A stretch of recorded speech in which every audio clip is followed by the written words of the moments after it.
Magandang araw ulit, Pilipinas! Isang mapagpalang linggo po sa ating lahat. At syempre, panibagong pagsubok na naman para sa ating mga nanay.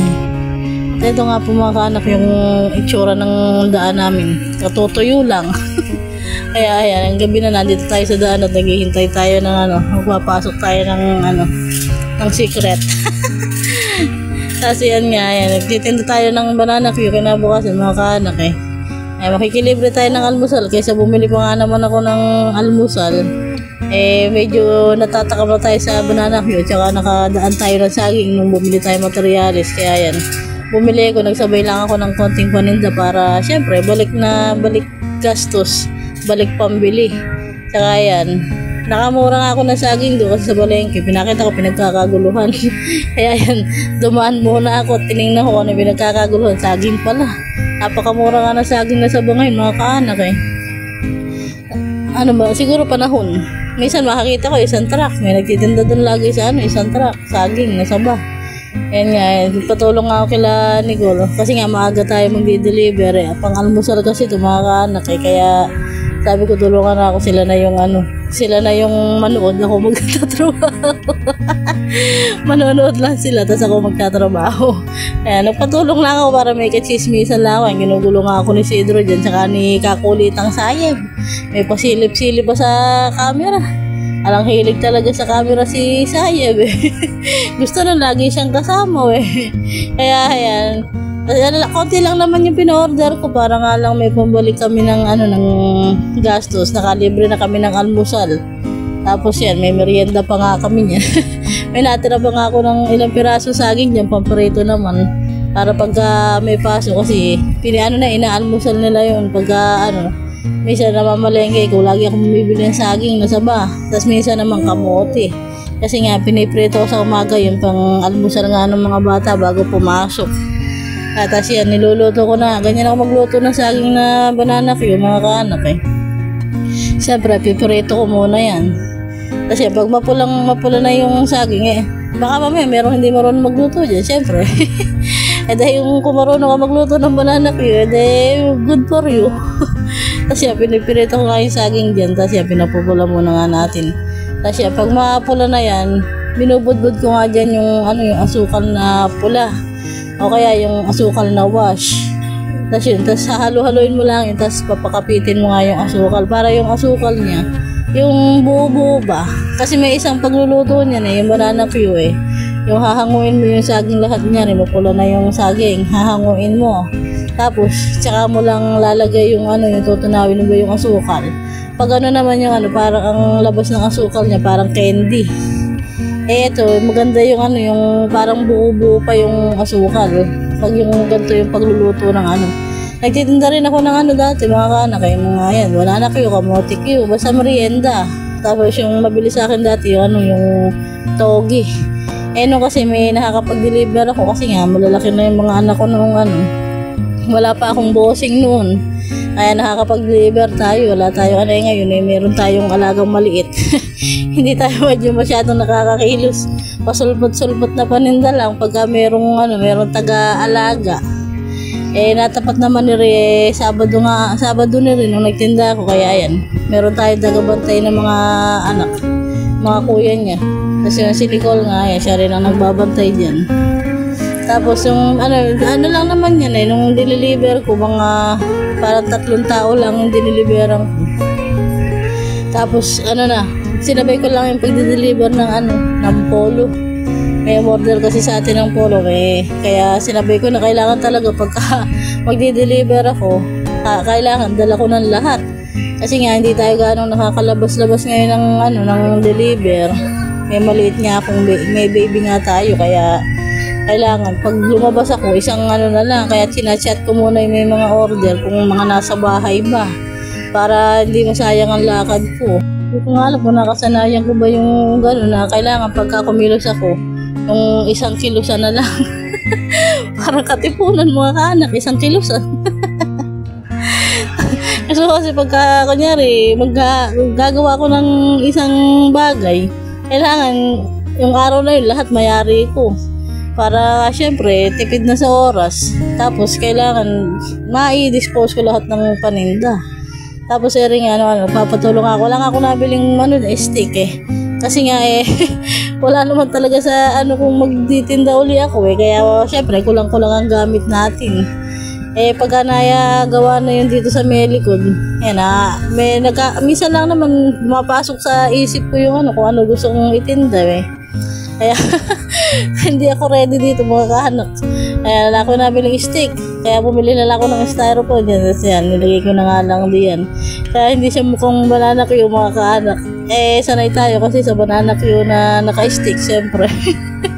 Tapos ito nga, nag-deliver na tayo. Ayan, tuyo na nga dun sa dinaanan natin. Pero may parte pa din nga na baha. Tapos ito nga, yung kinita nga natin, ayan, binili natin kay Bossing ng biscuit. Ayan, favorite na yan, yung Rabisco na. Yung ayaw niya yung mga chocolate, ayaw niya nun. Gusto niya nga yung Rabisco na yan. Kaya ayan ang lagi natin binibili sa kanya. Kasi rin nga, may nagbigay nga kay Bossing ng napakadaming sasakyan. Hindi ko alam kung saan ko ipaparker eh. Pinagay muna lahat sa kahon. Kaya maglalaro nga yan. May bibi pa kang kasama, mga kaanak eh. Kaya nga si Boss, hindi ko na binili nga nung laruan nung nakaraan kasi nga, ayan, may nagbigay nga sa kanya isang tambak na laruan.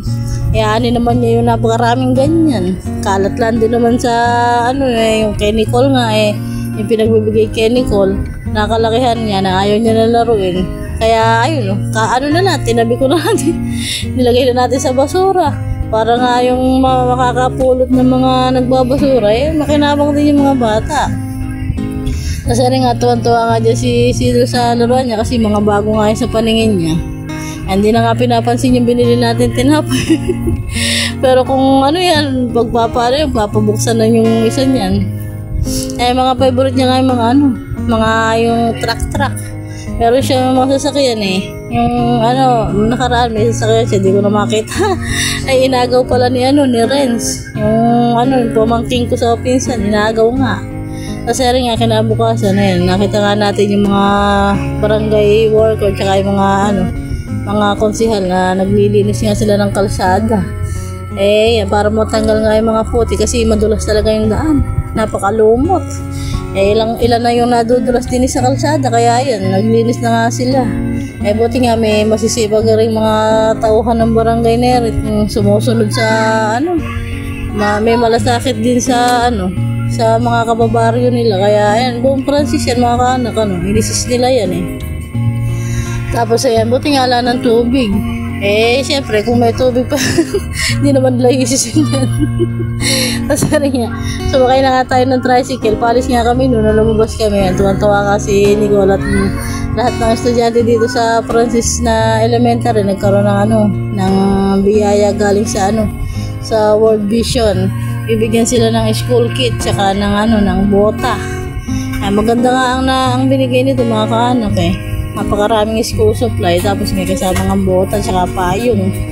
Naalala ko nga nung minsan nagbigay ito nung napakalalim ng baha noon. Nagbigay yung World Vision. Maganda talaga kasi parang parang private na organization yung mga chef. Siguro sa ibang bansa yung mga tumutulong. Nung kalaliman ng baha nun, yung umabot sa bubong. Kung doon sa bubong lang kami nakatira. Talaga nagtiis kami sa bubong kasi nga ayaw namin lumikas. Siyempre, pagka hindi ka talaga sanay na lumilikas, nagtsaga talaga kami doon sa bubong kami nakatira. Napakalalim ng tubig. Nagbigay din to. Napakaganda nga ng laman. Parang may biscuit pa nga, isang latang biscuit pa yung pinamigay nun. Tapos napakaraming basta may gatas, mga ganun. Kaya alam ko yung board vision ito, maganda nga itong magbigay. Ito nga, puro estudyante nga Kaya yung iba nga, nagsiuwi pa kasi nga, bawal daw yung yung hindi bata ang kukuha. Kaya iba, sinundo pa yung mga anak. Buti na lang ako si Nicole, kasamahan ko. Kaya lang, kasama nga namin dito si Bossing kasi nga may ginagawa nga dito sa bahay, walang mag-aalaga. Kaya sinama ko na lang. Napakahaba nga ng pila nung dumating kami mga kaanak. Kasi rin nung medyo malapit na kami, nagkakagulo na doon sa kasi nga tanghali na. Sumisingit na nga yung iba.